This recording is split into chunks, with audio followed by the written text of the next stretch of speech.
Тъй, за съжаление, от май месец, 20 май, Тойотата си е спряна тук поради тая причина. Надписа мисля, че се вижда доста добре, макар и наобратно, пише спукана.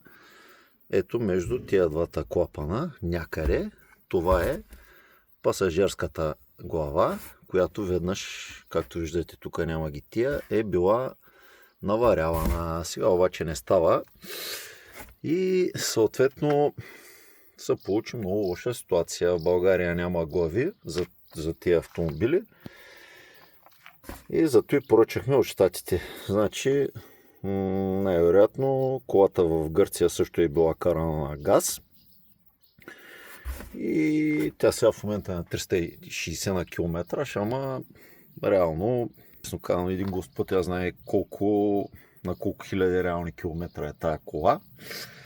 И заради това сега, както казах, глави от щатите.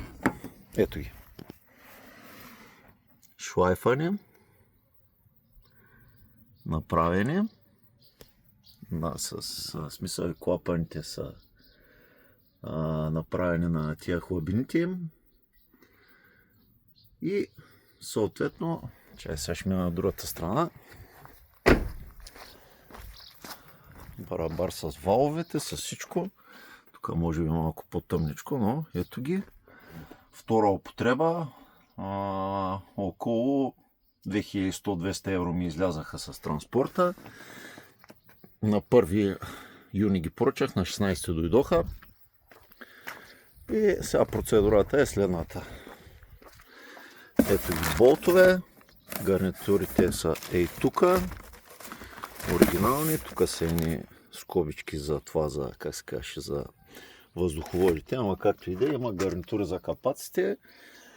И ще махна газовата бутилка, т.е.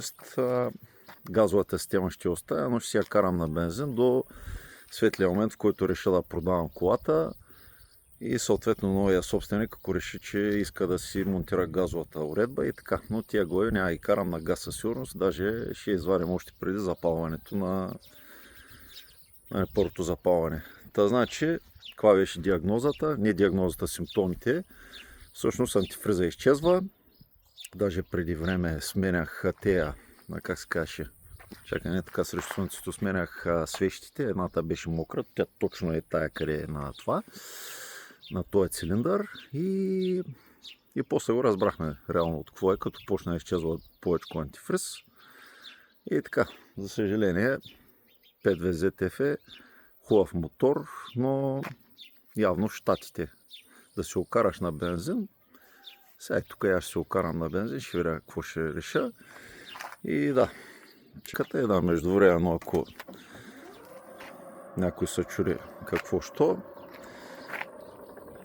Сега съм с тая от октомври месец, 8026 км, 8026 ВХ, да, си взех този номер и така.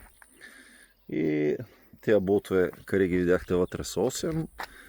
Тая седмица живот и здраве идват и другите 8 и съответно по другата седмица Миро си я почва колата да ми я направи и да си я карам и така.